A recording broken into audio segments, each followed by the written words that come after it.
Welcome back to Dry Hollow Homestead. This is Danielle, and today I am bringing you along while I am milking. This is one of my dreams, is to have a cow that I can just walk out and milk while she just stands still, that isn't tied or tethered to anything, not put up in the stanchion.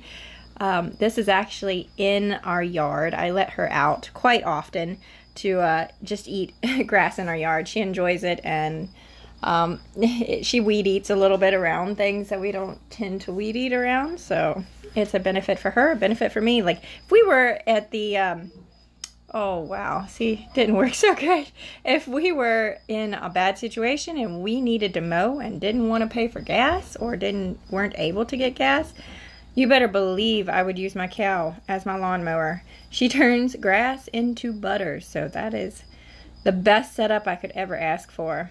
So there is flies all over the place, and I did put hay down for her, hoping she would stand still for this. And I'm going as fast as I can because I knew she was very, very irritable. She did not want to stand still. She did not understand what I was trying to do, why I was doing this out in the middle of the yard, but it worked for a little bit.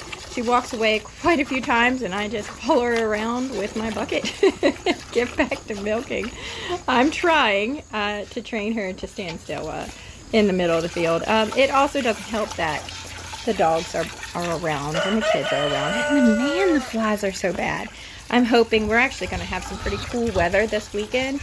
I'm hoping that the weather will be cold enough to kill off some of that pest pressure. We're getting down in the 40s, the low 40s. So fingers crossed that will kill some of those flies. Please. But this has been, that's the worst day I've ever seen for flies. I'm not sure why they were so bad. But I've already wiped her really well, her udders, and brushed her, and squirted the first 3 squirts onto the ground, and then began milking into my bucket. And I actually have to eventually tie her to the fence, to the gate, to actually finish milking her out. The calf is back on her again. So we had pulled the calf off because we got 0 milk, and she had been cut. The calf had cut her several different places on all 4 of her teats, and we needed them to heal. The calf is now 4 or 5 months old. Man, she's huge. She's huge. So she doesn't absolutely need to be on mama's milk still. It's a big relief for me whenever she is, because then I only have to milk once a day instead of twice. So she's actually back on her now. We took her off for a while and pinned her into the lower field. They can see each other. But I pinned her into the lower field so that she could heal up.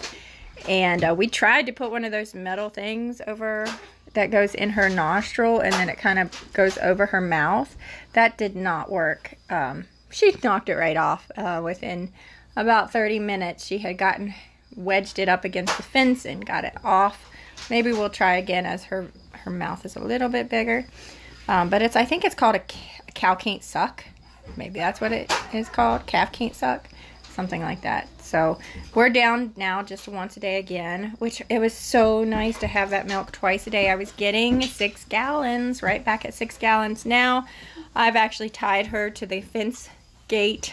The gate, not the fence, the gate. And she's still, this is me getting her to step back. Man, that's okay. Quarter to me. Quarter her legs to me. This is where I had to finish her out. She's all over the place. So much for my dream of being able to do this. But, you know, this is the first.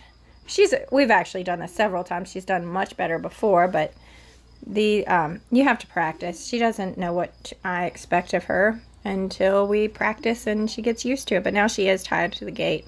She cannot walk away. She has grain and hay right there in front of her. So she'll probably stay here for a good while. I'm only getting 1.5 gallons nowadays that I'm just milking the once a day. I was getting close to 3 gallons every day, milking once a day. But that calf, Sadie, is humongous, and she's drinking so much. it's a balance. I really want the milk and the cream, but I'm also raising up another milk cow for us in the future. So if she would have given birth to a little bull calf or steer, we would definitely not still be sharing milk with that calf.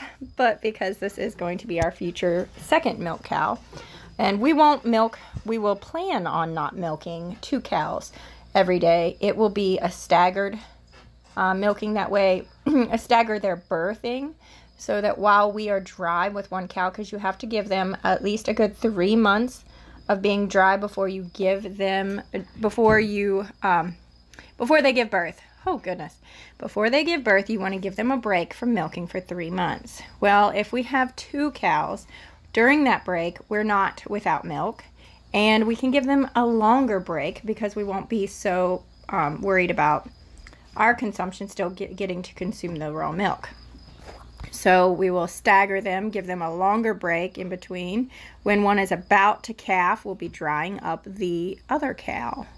That's the plan. I have never done that. You know, this is our first milk cow. She is 3 years old, by the way. She is not an old lady. So we should have many years of milking in front of us with this girl. And her calf now is a couple months old, and she won't be bred until she's 18 months old. And cows have the same gestational period as women do, as humans. We have 9 months. They have 9 months, 40 weeks. So her first time that we AI her will be when she's 18 months, and then she will have the calf 9 months from then. So that will be her first calving. So we have a long time before we're actually milking her, but we're investing in the future by giving all our milk away. That's what I'm telling myself. It will come out. So this is Josiah. He's helping me milk on over there, and the flies are so bad. So he's actually just taking the job of getting the flies off. You know what? We need to make fly spray. I need to do a video on that. I have a really good home made fly spray where we use essential oils and witch hazel and vinegar, white vinegar, to make a spray that is both natural and works amazing. As of this minute, I need to go do that, obviously. And nothing is falling in the bucket or anything. That's it. I called it right there. That's all I can do. Y'all have a great day. Subscribe.